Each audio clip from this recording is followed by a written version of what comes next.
డబ్బు లేకపోతే నిమిషం గడవదు. మనిషిని ఎలా కావాలంటే అలా ఆడించగలిగేది డబ్బే. మన చుట్టూ జరుగుతున్న ఎన్నో నేరాలకు కారణం అదే. ఈ కథలోనూ మనీ వల్లే మర్డర్ జరిగింది. ఆ దారుణానికి పాల్పడింది ఎవరో ఇప్పుడు చూద్దాం. కొన్ని రోజుల తర్వాత రాజు ఆ 10 లక్షల రూపాయలు తెచ్చిమన్నాడు. ఏ 10 లక్షలు?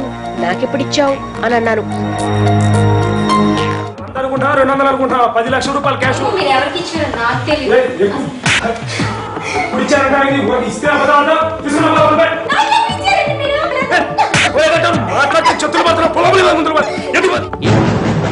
ఈ విషయంలో మా ఇద్దరికి గొడవ జరిగింది.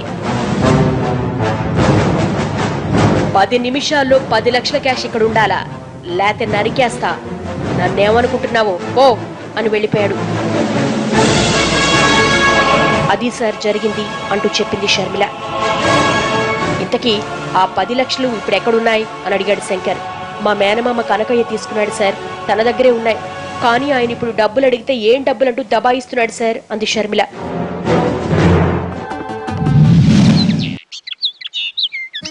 శంకర్ కనకయ్య ఇంటికి వెళ్ళాడు.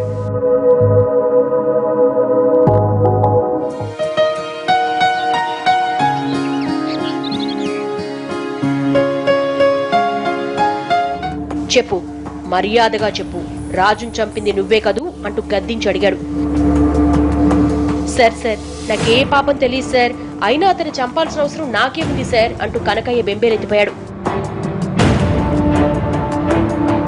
ఏయ్, రాజును చంపింది నేనే. ఇప్పుడు నాకు కావాల్సింది అది కాదు, ముందు ఆ 10 లక్షలు ఎక్కడున్నాయో చెప్పు. మర్యాదగా చెప్పలేదో నిన్ను కూడా ఆ రాజుగాడిని పంపించిన చోటుకి పంపించేస్తా అంటూ శంకర్ అసలు విషయం చెప్పాడు. సార్, అతన్ని చంపాల్సిన అవసరం మీకేంటి సార్ అంటూ అమాయకంగా ప్రశ్నించాడు కనకయ్య. అప్పుడు ఇన్స్పెక్టర్ కాని ఇన్స్పెక్టర్ శంకర్ అసలు విషయం చెప్పడం మొదలుపెట్టాడు.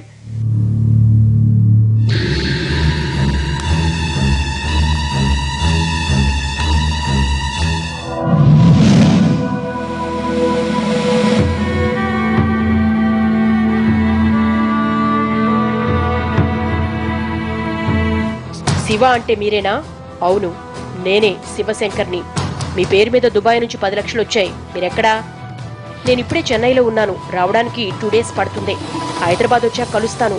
అన్నట్టు ఈ నెంబర్ మీదేగా? అవును, ఇదే నా నెంబర్, సేవ్ చేసుకోండి. వచ్చాక తప్పకుండా కలవండి.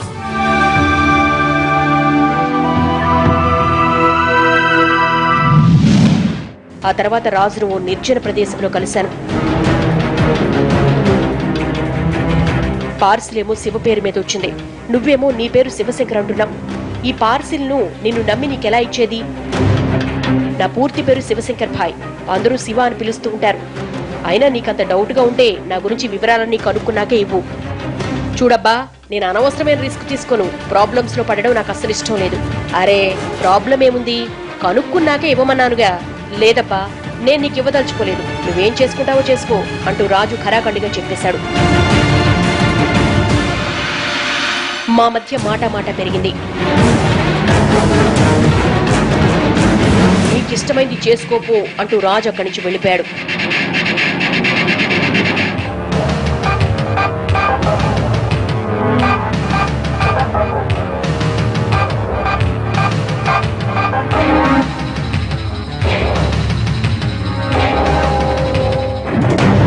ఏం చేయాలో అర్థం కాని నేను ఆలోచనలో పడ్డాను. కొన్ని రోజుల తర్వాత మళ్లీ రాజును కలిశాను. ఫైనల్ గా అడుగుతున్నాను, మర్యాదగా నా డబ్బు నాకు ఇస్తావా లేదా అని బెదిరించాను. కానీ రాజు ఇవ్వనని మొండికేయడంతో ఘర్షణకు దిగాను.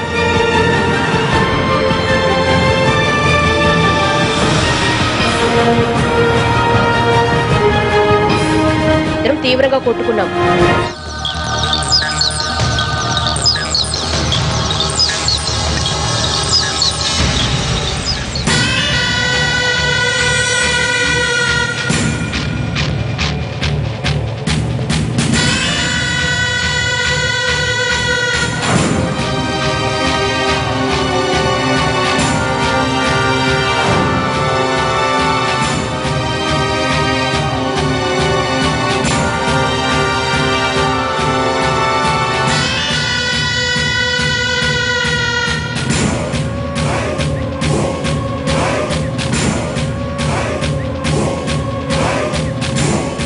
రాజు చనిపోవడంతో భయపడి పారిపోతూ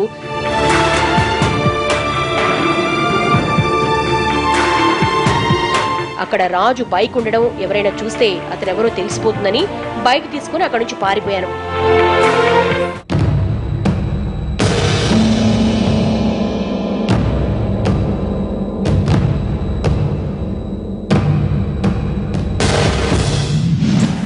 విషయమంతా విన్న కనకయ్య ప్రాణభయంతో ఎందుకు లేనిపోని ప్రాబ్లమ్స్ అనుకుని 10 లక్షలు రాజుకిచ్చి చేతులు దులుపుకున్నాడు.